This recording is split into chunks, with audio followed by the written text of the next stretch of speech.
Have you ever wanted to start a cult? Surely it can't be so bad, especially for one such as yourself with such superior moral guidings. You'll care for your followers, feed them, solve their problems, and uplift them with powerful sermons meant to bring light to a dark world. Right before you inevitably feed them into the meat grinder of your divine will. But it's not your fault. Cults need leaders. Leaders need power.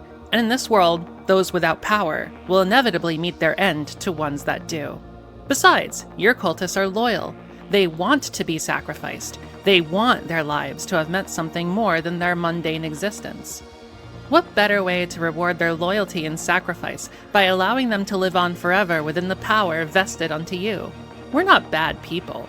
We're leaders, making tough decisions for the survival and betterment for all at the expense of the few. At least, that's what you tell yourself.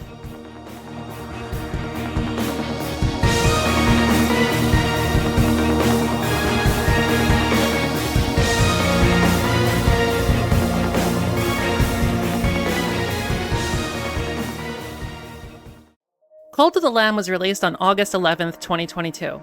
Developed by Massive Monster and published by Devolver Digital, the game is a roguelike dungeon crawler woven within a settler management sim. Beneath the surface, however, is an unholy marriage of the Binding of Isaac and Happy Tree Friends. You play as Lamb, the last of your kind, and the last to be culled by the four bishops.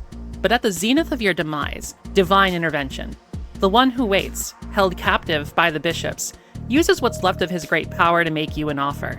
Start a cult, gather followers, grow stronger, free me from my prison. In exchange, you'll be granted with great powers and immortality to achieve this end. Small errands, very doable.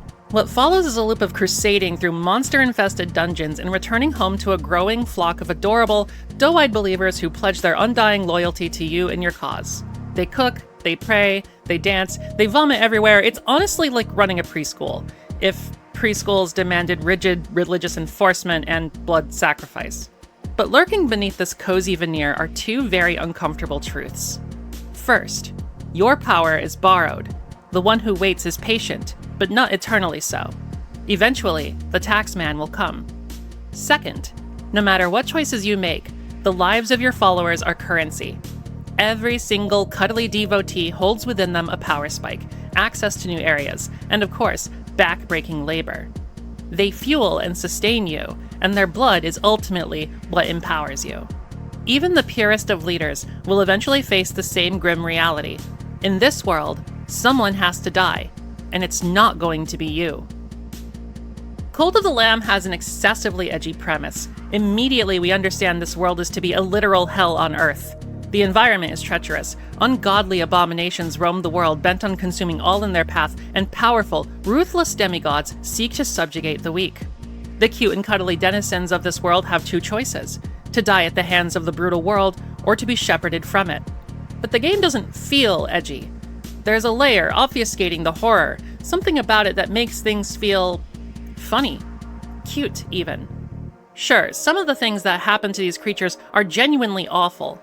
Despite the game's cute and fuzzy aesthetic, its ability to make us feel uncomfortable when it wants to is exceptional. So what gives?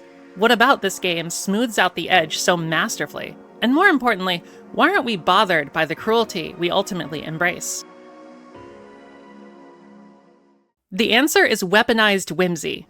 We're exposed to both horror and cozy in the same environment. Cult of the Lamb deliberately uses appealing aesthetics and psychological tricks to prime our moral disengagement. It puts us through brutally traumatizing events as it moves the story along, but then pulls us right back into an environment of cute and warm safety as this almost sadistic form of aftercare. Now, it's important to note, this is not a horror game, but it does want to terrify you. The horror isn't the world or the monsters within it, but actually you, the player. What you're supposed to be afraid of is the monster you are designed to become, and Cult of the Lamb starts showing you the image of that monster from the moment you start the game. In this video, we're going to break down Cult of the Lamb, its design, and the psychological tricks it uses to slowly peel away your moral shell as you crusade, indoctrinate, and ritual sacrifice your way to godhood. I hope you brought holy water. Cult of the Lamb wastes no time introducing you to the kind of game it wants to be. At its core, it's a simple loop with two interlocking halves: the Crusade phase, a dungeon crawl through procedurally generated dungeons, and the Cult phase, where you return to manage a settlement of wide-eyed, vaguely sticky followers. The game introduces this loop almost immediately. You wake up, survive a brisk tutorial dungeon, and are dropped directly into an empty patch of land that serves as the home base for your cult. Before you can even process what just happened, you're already chopping trees, clearing rubble, and managing your first follower.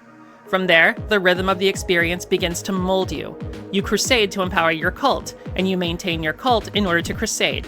Each half feeds the other in a self-reinforcing cycle, one that the game gradually uses to reshape your relationship with your followers and, ultimately, yourself.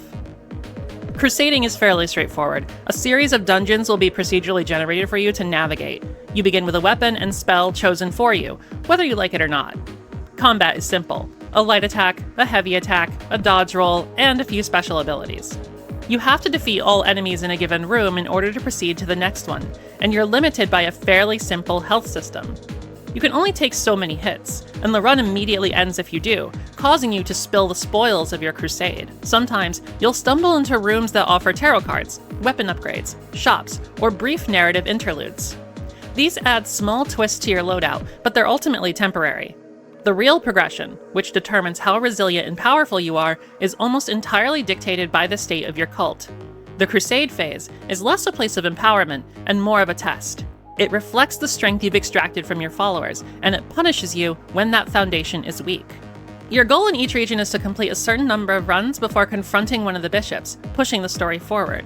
But even here, triumph is conditional. Every inch of progress is borrowed from the people you have waiting for you back home, and the bishops are not above using this against you. Returning home is both a tempo and a vibe shift. You're safe now, with cozy music and a chorus of delighted bleats as your followers rush to greet you. This is where you can induct new followers found on your crusade to grow the cult in numbers. This comes with responsibility. You must keep everyone housed, fed, productive, and faithful. This is done by giving them gifts, performing side quests for them, giving daily sermons, and engaging in rituals. As you manage followers, they'll generate devotion, which is used to obtain divine inspiration, which is then used to purchase permanent upgrades to you and your cult. Think of devotion as experience points, and divine inspiration as levels. Instead of growing stronger through combat, you literally must extract that strength from your devoted followers. Just make sure they all have somewhere to sleep. Once you realize that your cult is your seat of power, something interesting starts happening. You're surrounded by enablers, other characters that are either intimate with the cult operating process or practitioners themselves.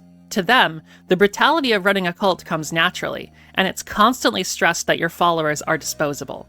While you might hesitate at first, you're constantly bombarded by calls to view the faithful as nothing more than stores of power for you to extract from. Go ahead, sacrifice just one follower, see how much stronger it makes you. That's the hook. From this point on, it gets easier and easier for you to slide into performing more terrible acts of violence in the name of God. God being you. Not only are you offered praise by the NPCs for this violence, but the game itself sinisterly rewards you for it as well. Just look at it. It's adorable. Even the game's depiction of brutal violence is juxtaposed by silly animations, gleeful cheering, and the casual approval of cult members who are not just casually ripped to shreds by an eldritch horror. And you might notice this. You might feel something while you're doing this. A twinge of hesitation, an ever so subtle sensation tugging at the back of your head. You're doing a bad thing. But isn't it ultimately for the greater good? This is manufactured cognitive dissonance at work, that state of discomfort that occurs when you hold beliefs or opinions that are inconsistent or that conflict with an aspect of your behavior. You might be someone who would never approve of this kind of behavior, but yet this time, in this circumstance, it's okay. Why do you think that is?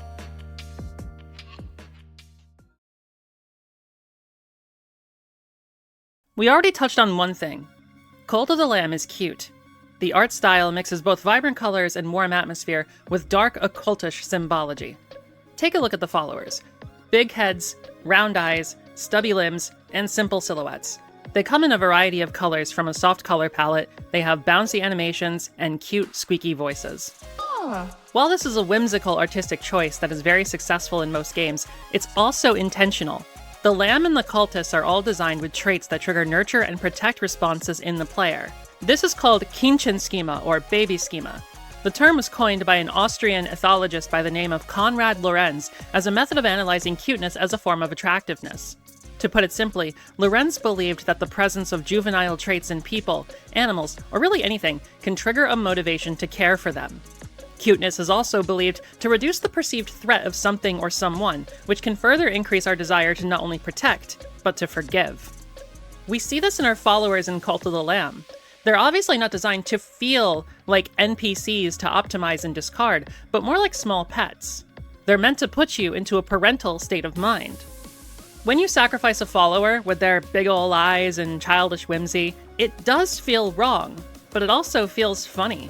This scene doesn't feel grim dark, but more like grim comedy. This is aesthetic dissonance, the intentional tension or mismatch between what is happening and how it's presented. What's happening is objectively terrible. Cultists are being torn asunder by powerful eldritch horrors at your command, yet the way it's portrayed is whimsical and humorous. This isn't a simple design choice, it's intentional. It's meant to disarm and disengage your moral compass. Not only that, but you're materially rewarded by becoming more powerful. The game is turning you into the world's most adorable war criminal, and then gives you head pats for it. Let's talk about that term, moral disengagement. Put simply, this is the process of psychologically distancing oneself from one's own moral standards in order to justify harmful, unethical, or immoral actions without feeling guilt. This is covered in detail in a book called Moral Disengagement: How People Do Harm and Live with Themselves by Albert Bandura. The book seeks to establish an analytical framework for understanding how everyday evils can be perpetrated and how to counteract them through mindful moral engagement. Cult of the Lamb exemplifies this. You have a deal you must uphold. You're on a quest for revenge. You're setting out to topple what you believe to be a greater evil. The evil deeds you yourself commit are a means to an end, and so your deeds are ultimately justifiable and forgivable. That is the assumption you make as the player, and one that the game constantly suggests to you throughout your playthrough. Another method at play here is euphemistic labeling. This is the practice of using mild or indirect language to soften the impact of a harsh or negative reality. It involves substituting unpleasant words or phrases with more socially acceptable alternatives, often to mask the true nature of a situation. This is what the One Who Waits and Ratu constantly engage in with the player. They use terms like loyalty, devotion, and other colorful language to obfuscate the true nature of what it is that you're doing. That's not to say these characters shy away from the moral truth of your actions. Quite the contrary. The goal here is to convince you that it's actually not so bad, and will often use colorful language in order to make what is expected of you seem more appealing. Finally, Cult of the Lamb attempts to diffuse responsibility away from the player's actions. The One Who Waits commands it, or this is the way of life here, or using an us versus them mentality. These are consistently used to convince you that what you've done is not your fault, but merely a requirement. You have no choice. You're not killing a person, you're performing a ritual. You're not exploiting vulnerable followers, you're doing what is necessary. Everything is framed as management as opposed to cruelty. Sometimes, followers literally request you to and thank you for sacrificing them. That's moral disengagement packaged as reward feedback. There's also something to be said about indoctrination so powerful that it would allow one to become enamored with the idea of ending their life to empower another. When I played the game for the first time, I felt uncomfortable.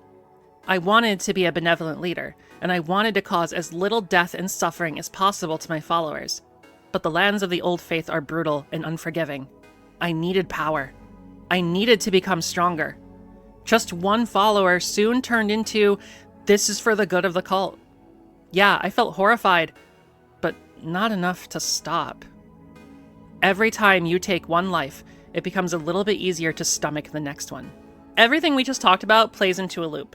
Give a sermon, do some chores, prepare for combat, crusade, upgrade, and repeat. What makes Cult of the Lamb so addictive as a game is that every step of this loop gives you just a little bit of reward. Faith numbers increase, your devotion rises, you get more resources, and your followers become ever more loyal. This repetition and reward structure becomes soothing, and that continues to disarm you even further. This is known as operant conditioning, a way of learning where voluntary behavior is shaped by consequences. Rewards encourage a behavior to happen more, while punishments make it happen less. Cult of the Lamb showcases this in a couple of classic ways that most games do. Collecting resources, recruiting followers, and going on crusades all result in reward, and so become more likely for the player to perform. However, Cult of the Lamb takes an even more insidious approach to this.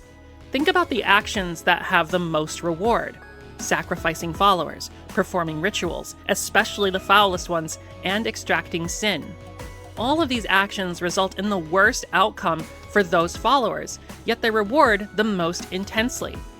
That is operant conditioning. You are more likely to perform the most vile deeds once you realize how rewarding they are.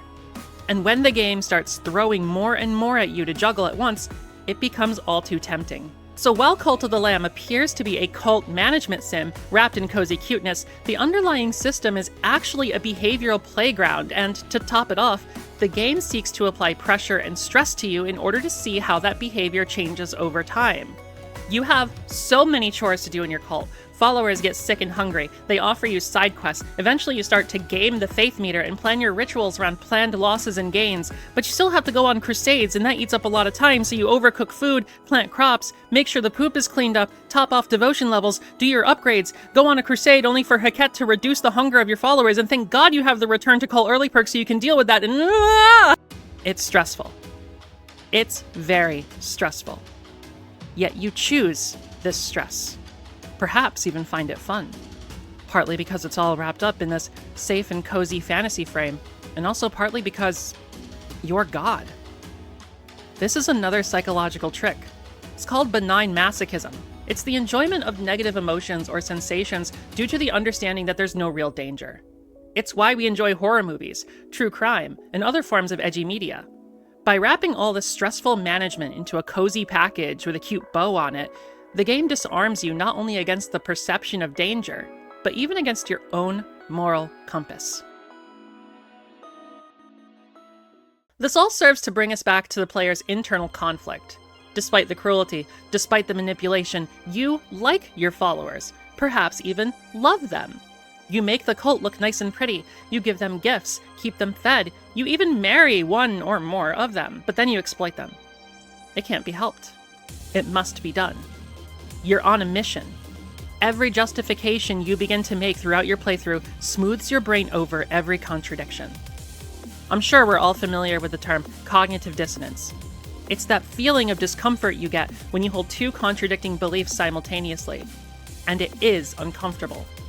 Holding "I am a good person" and "I did something cruel" at the same time in your head is kinda painful, even when you're playing video games. So we try to resolve it by reframing what we did. I have no choice. It's what the game expects. It's for the greater good. Over time, you internalize this. If you keep choosing to be cruel, you're simply doing it to be the best cult leader you can be, the role the game has been subtly nudging you into the entire time. Okay, this is all a very wild dive into the psychology of the game, but it also sits on top of a pretty familiar genre foundation. In the last video, we took a deep dive into roguelikes. Check it out here if you haven't seen it already. We discussed procedural runs, run-based resets, consequence for failure, systemic emergence, and adaptation over accumulation. I just want to touch base on that real quick before we start to wrap this up. I argue that Cult of the Lamb is absolutely a roguelike. We got everything I listed earlier. Run-based loops and procedural dungeons, soft failure, although no permadeath, a meta layer for secondary progression, and emergent systems. My god, do we have emergent systems. Cult of the Lamb is probably one of the most complex modern indie roguelikes I've played. There's just so much going on, especially in terms of what you can do in your cult. But unlike Time Stalkers in our last video, a roguelike dressed up in a JRPG cloak, Cult of the Lamb is a game with a roguelike structure plus psychological design aimed at your empathy, guilt, and lust for power. Roguelikes have always been a sort of playground for analyzing player behavior. Less about manufacturing choices for you to make. Roguelikes tend to throw you in very open-ended situations, mix in some randomness, and see what decisions arise naturally for you to make. Cult of the Lamb takes it to the next level by saturating the game with a plethora of moral decision-making. What kind of cult leader will you be? One of cruelty or one of mercy? And how long will that last? Cult of the Lamb wants to see just how much the mounting pressure and unpredictability will break you. Chances are, you started the game as one kind of leader, but finished it as a completely different one. The game built you up, broke you, then molded you. Into what? Well, that entirely depends on you, down to the deepest roots of your psychology.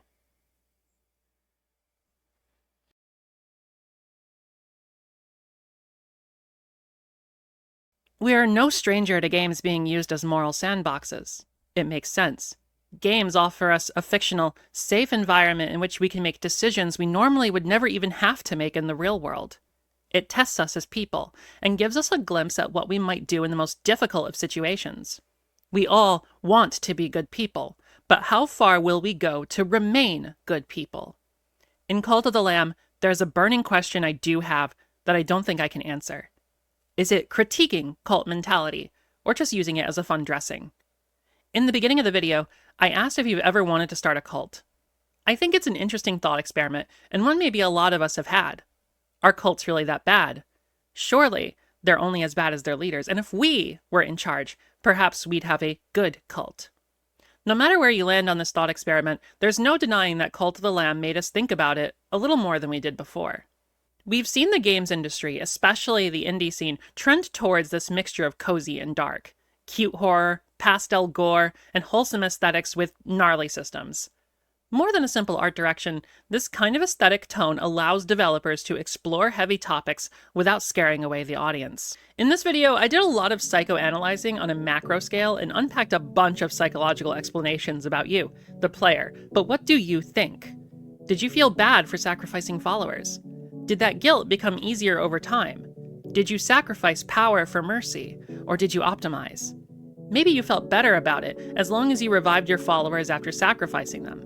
But does that undo the pain and suffering of sacrificing them in the first place? One could argue that's an even greater display of cruelty as you make them relive the horror of sacrifice over and over again. I'm eager to hear your thoughts, so let me know in the comments. Real quick, I want to put a small disclaimer here. I know it maybe sounds like I'm talking about Cult of the Lamb as if it's some kind of insidious experiment by the developers to make you okay with immoral decisions, and that's simply not true. I adore Cult of the Lamb. I have sunk so many hours into this game, and it's probably one of my favorite games of all time over the last 5 years. So I really just want to check in here and let you guys know I'm not condemning this game or making a moral judgment on part of the developers. This is merely a design analysis into how the game affects you psychologically. And I think it's one of the great strengths Cult of the Lamb carries as a game. It makes us ask questions about ourselves. Cult of the Lamb is a game that puts cruelty and gratuitous violence as the focal point, but that's not why it works. It works because it makes the cruelty feel charming. It then leaves you with the realization that you went along with it, an accomplice in the manipulation, exploitation, torture, and murder of these cute, fuzzy creatures. For power. For revenge. Or was it all really just for the sake of our own amusement? Thank you for sticking with me through this analysis. Today we unpacked not only game design, but how psychology plays into it. The psychology of play is something that has always fascinated me since I began my journey as a game designer in university, and I think this is where games actually have the most impact as a medium. Not in the storytelling, not in the graphics, and not even necessarily in the gameplay mechanics, but in the psychology. For me, it's about how games test us emotionally, philosophically, morally, and even politically. We're going to be diving into this more in future videos, so please subscribe if you want to join me for the next one. I cover both modern and retro video games and their design in detailed deep dives because I want to share not just how games are made, but how they work. If you're interested in the roguelike genre, go ahead and give my last video a watch and discover how a forgotten Dreamcast title predicted the very nature of Cult of the Lamb and games like it today. As always, thank you for watching, and don't forget I love you.